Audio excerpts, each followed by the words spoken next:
I think, in American media in the past couple of months that stories have come out of South Africa that have a lot of Americans have read that actually the country seems to be falling apart and that the government is kind of genocidally racist. Yeah. And then President Trump in the past month has basically said the same thing. And it's shocking to a lot of people, I think, how bad it is and how racist it is, far more than apartheid ever was. I think I've heard a lot of weird things, a lot of things said by the likes of Tucker Carlson, but this kind of tops it all. The ANC has got many weaknesses. Most of them, I think, are actually against black people. But to push it that it is more racist and genocidal, it's beyond what I can comprehend. Amit, what are your thoughts? Yeah, more racist than the apartheid regime ever was. That's the quote. I've been to South Africa 3 times over the last year. I went there with you. We went to Soweto.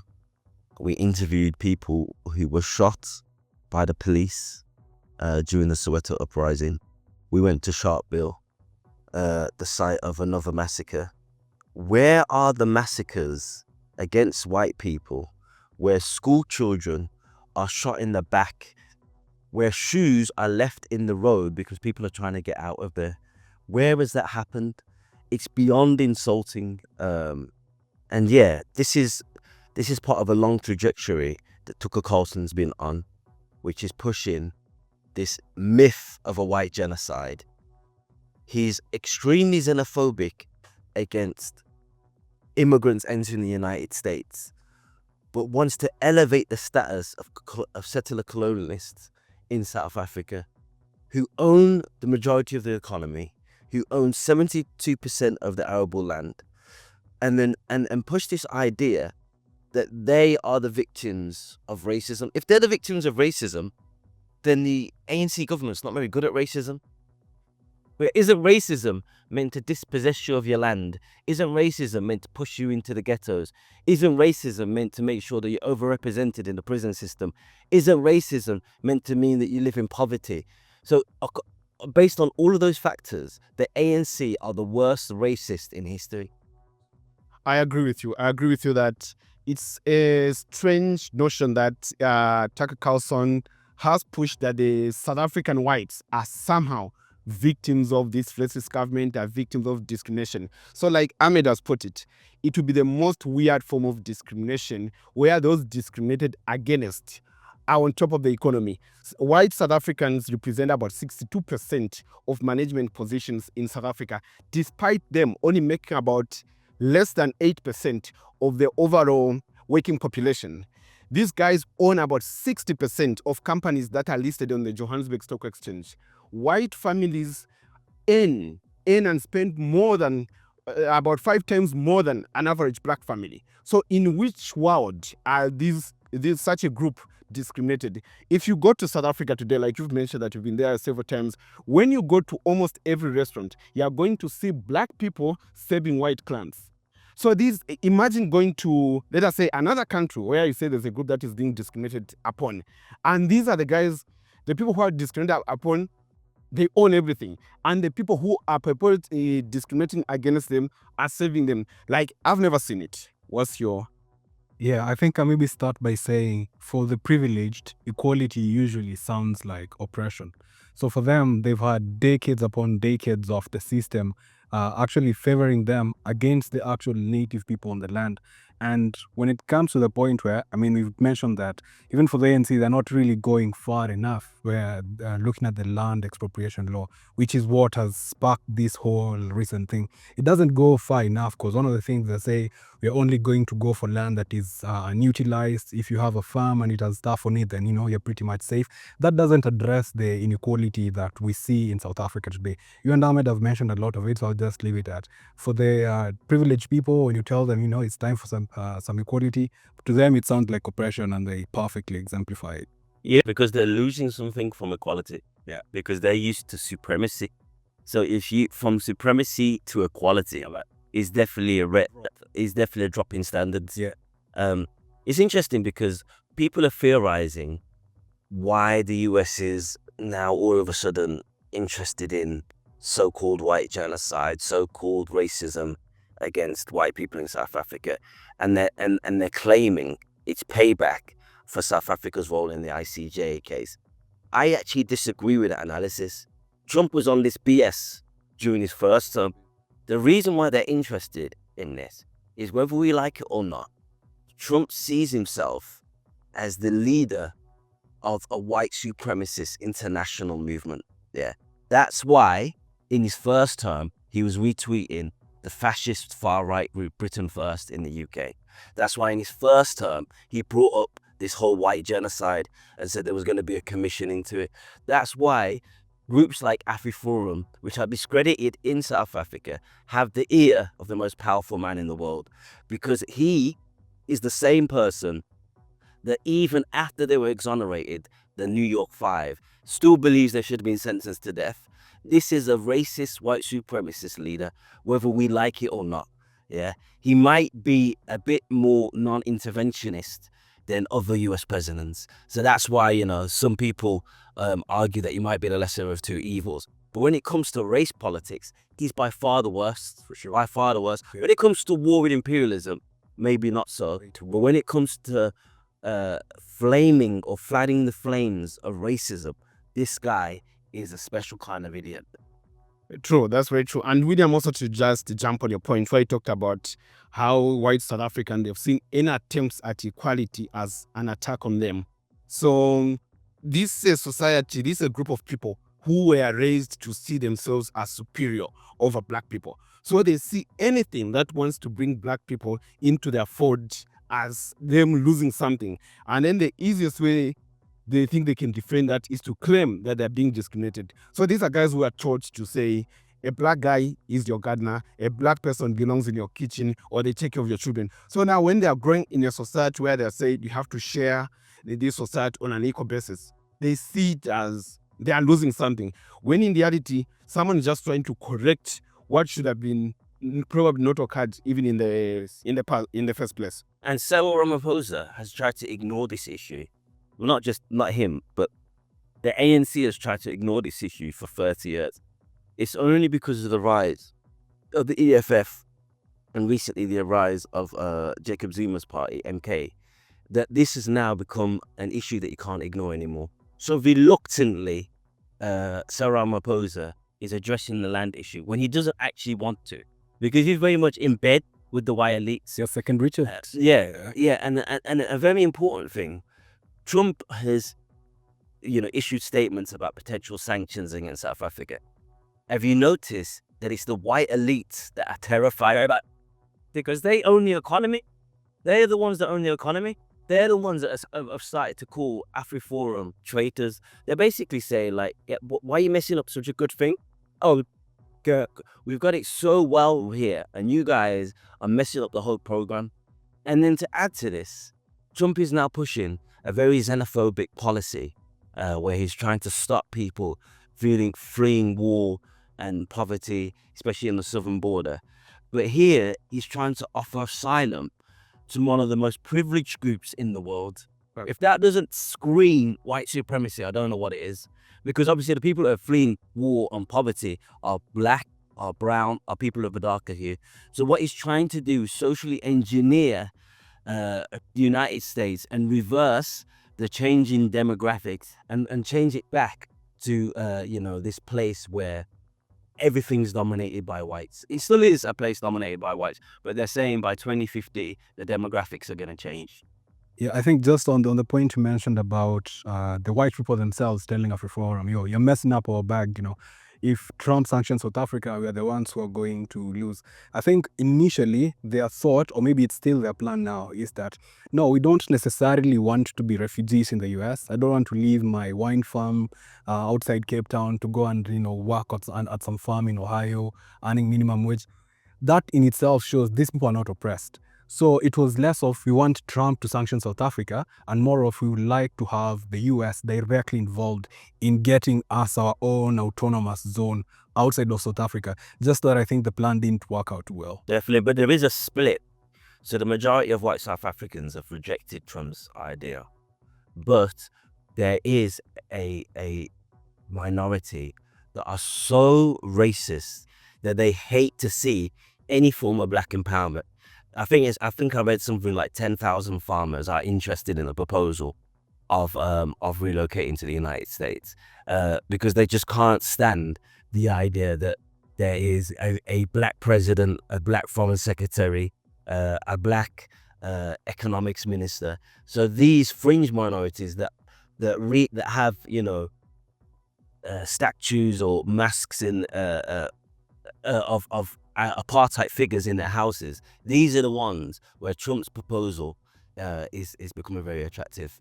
And talking about them hating black empowerment, I think this is actually one of the other issues that came up in this interview, where this guy, Ernst Roets, the former deputy CEO of AfriForum, who's been one of these people pushing the whole agenda of white genocide, white South Africans being victimized, he touched on it, where he claims that these are very hardworking people. That's how they portray themselves. That why they own this vast amount of wealth is not because of them exploiting black people, but because they are very hardworking. Which is something that for a long time, a lot of people have taken it on face value. But it is a lie. Most people in South Africa, most white people in South Africa today, they are rich because they are white. They are rich because they benefited on the exploitation of black people. Then also he looked at for over 3 centuries, Africans were not able to get certain types of jobs. So it means the small white elite only competed amongst themselves for certain good jobs. A black person could not become a doctor, he could not become an engineer, even if he had the capacity to. So it means all the well-paying jobs went to one particular segment of the population. Then even in instances where, because not all whites could become engineers simply because they didn't have it in them, where they had to do certain jobs that were kind of categorized as black workers' jobs. For instance, the mines, there was still a huge pay disparity. So for instance, until the 80s, when black unions now were finally recognized and they had some form of power, there was a racial disparity of 12-1. So in like the 60s, you would see a black person, a black mine worker, earning 87 rands, while a white mine worker earned 1,100 rands, 1,100 rands. So it means what the white mine worker made in 1 month, the black worker made it in a year. So for a black worker or a black miner to make what a white person makes in 5 years, they would need 60 years. So then how do you expect these people to have an equal economic footing? So most of the black workers worked in the mines for 10 years. And when they went back to their families, they had nothing to show for it.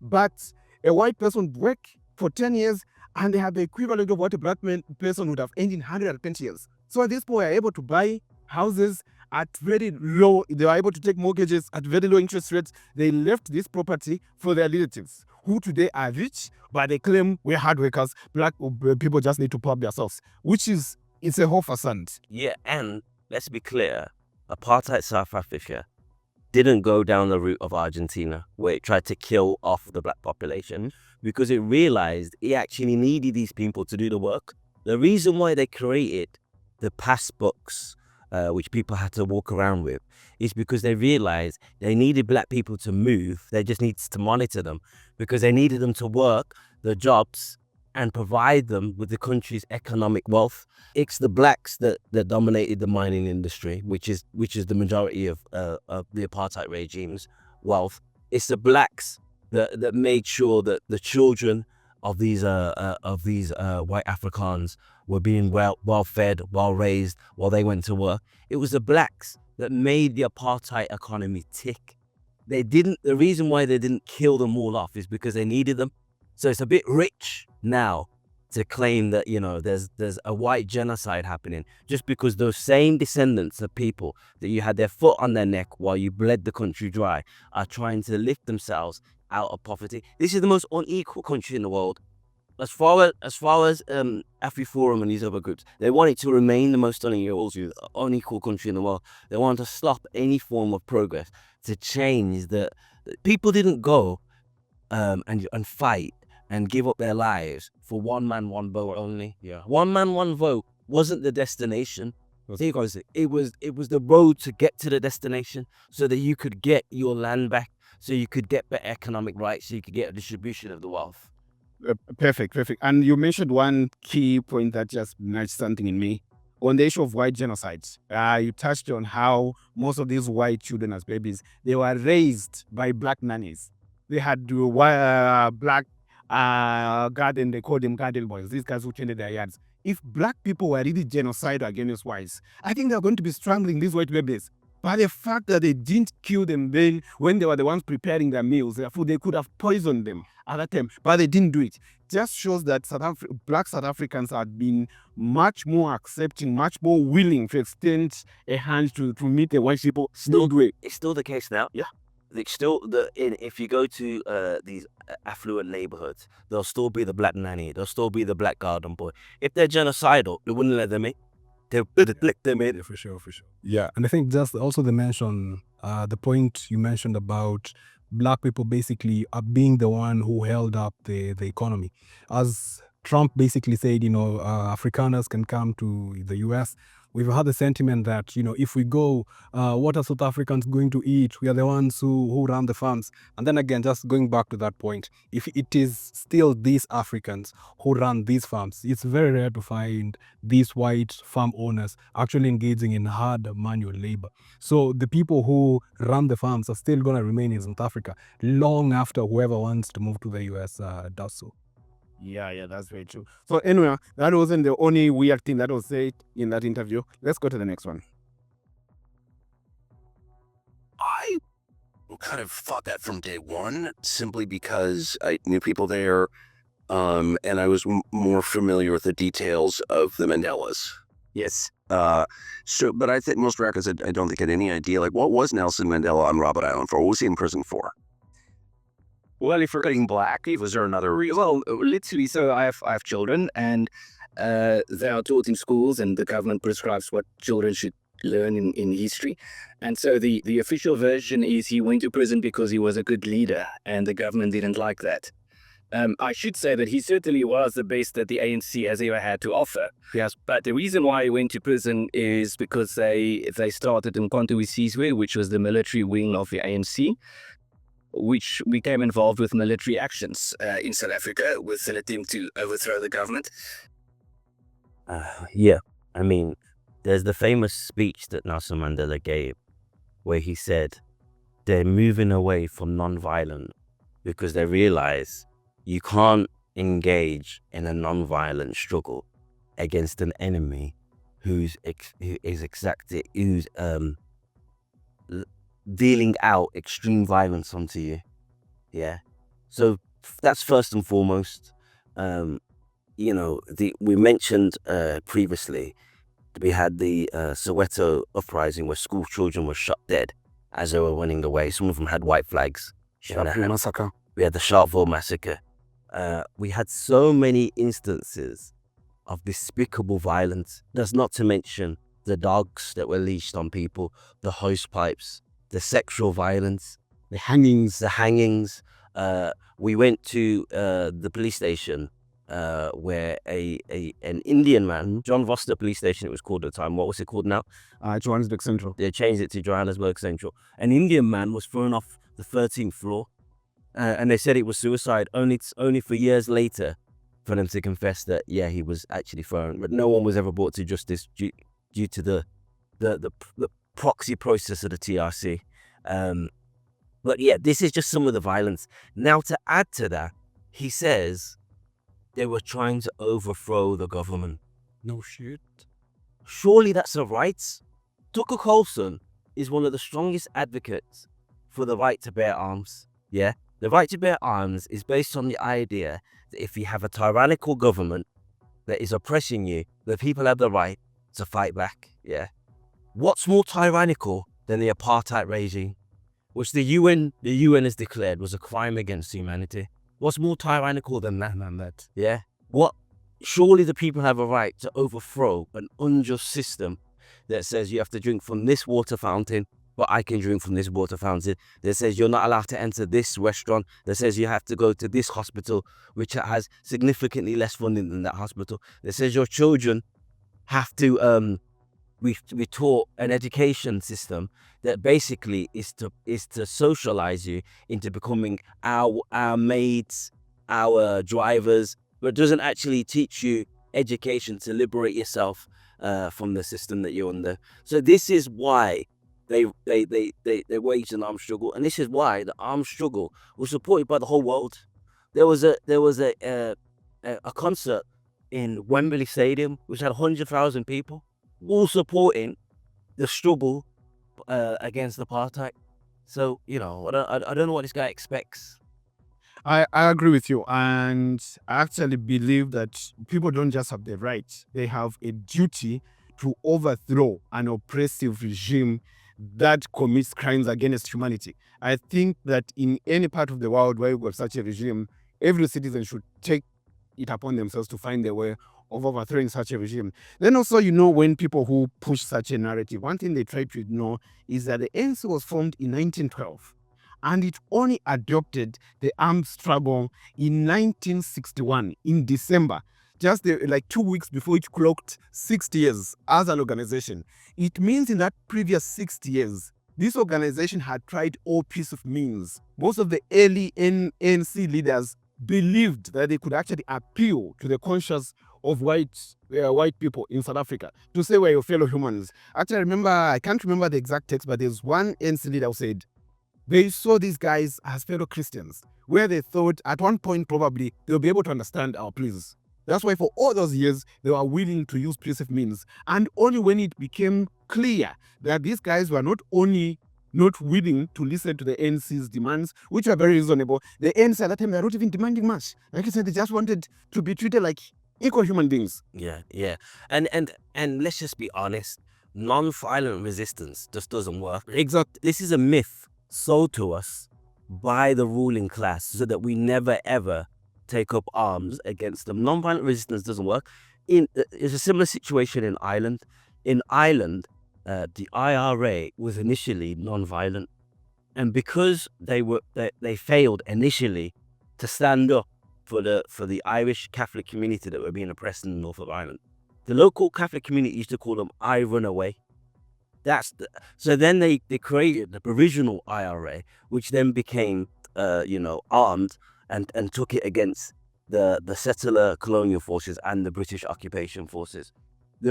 It was a push demanded by the people. We want you to protect us. We want you to protect us. The same thing that happened with the ANC. People demanded that we are being dealt the most harshest violence. We need protection. We need you to escalate this struggle so that we can win. And had it remained a non-violent struggle, we would still have apartheid in South Africa today. Yeah, true. William? Yeah, I think first is that even if you're kind of a moderate figure in terms of liberation, a mile is never going to be enough for the other side. In Mandela's case, basically, Mr. Let's forget it, we are now Rainbow Nation, the past is the past. You can still clearly see these people have a problem with him, despite him not being as radical as he probably should. Despite him giving them everything, making sure they still control the central bank, still control the economy. There was a redistribution of wealth. Despite all of that, he's still not good enough. Still never enough. So I think it's basically a lesson. If you're maybe looking at liberation, just go the full way. No, you'll never come to a compromise with white supremacists like Tucker Carlson and the like. And then another point basically is that the fighting against oppression, fighting against an occupying power is literally enshrined in the UN.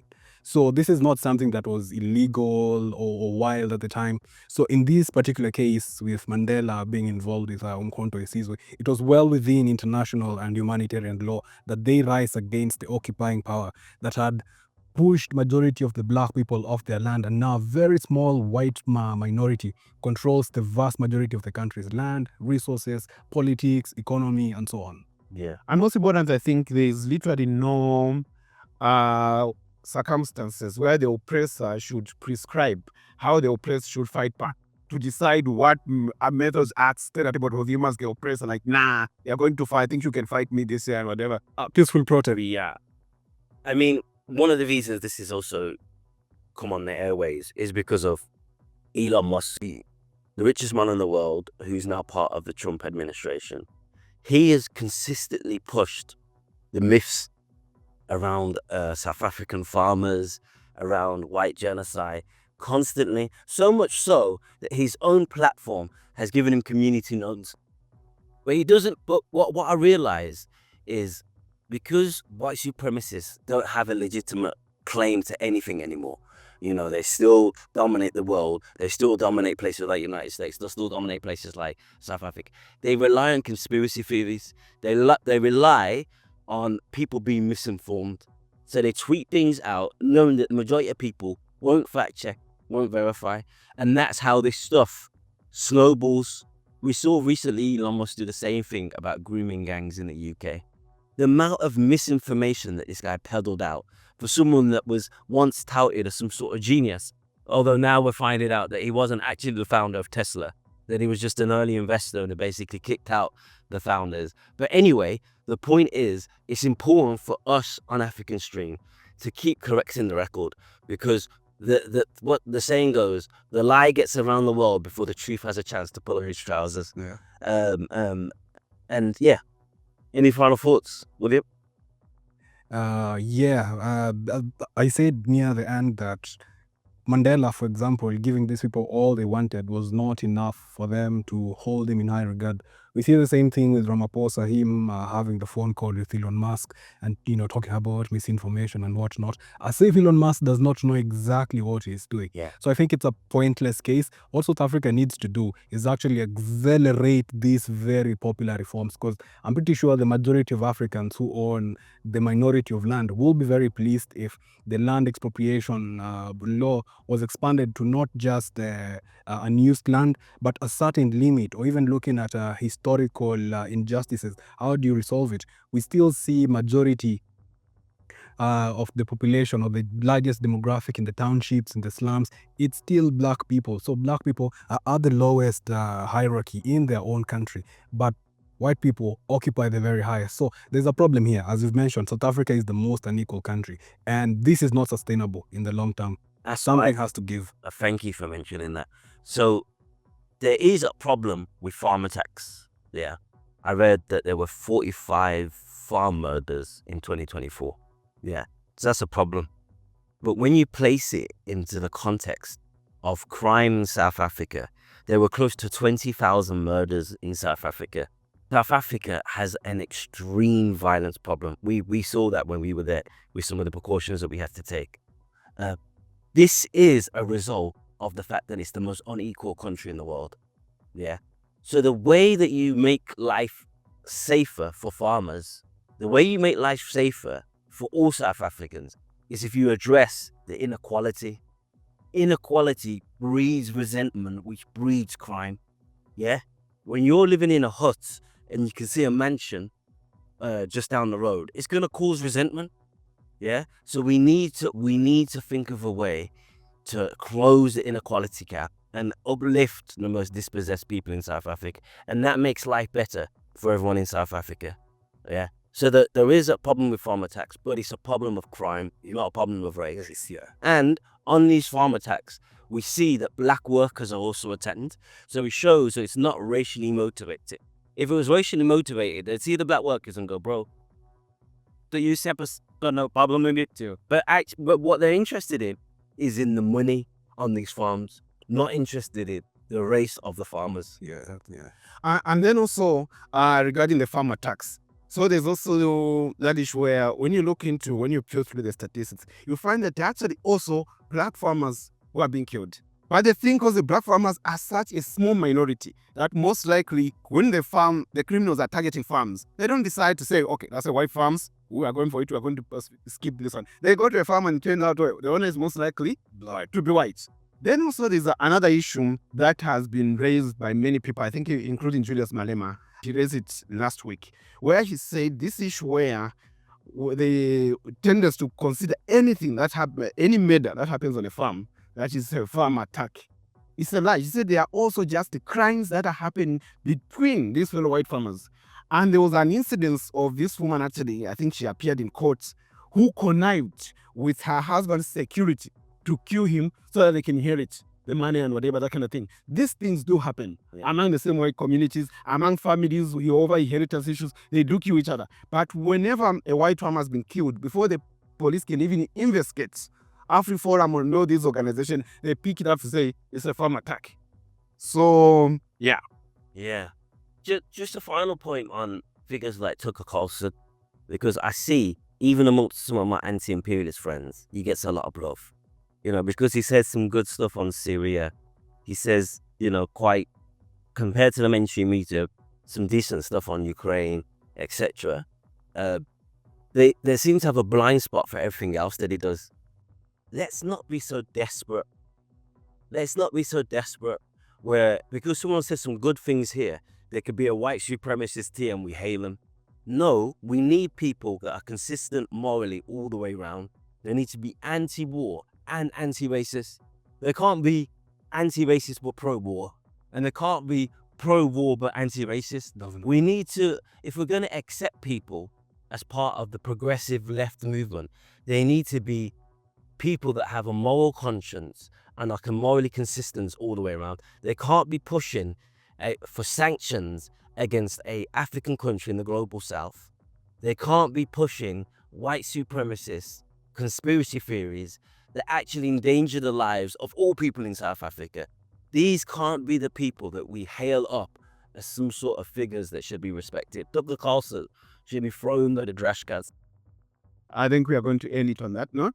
I've been Clinton Zala. Ahmed Kabela. William Sakawa. Peace. Peace.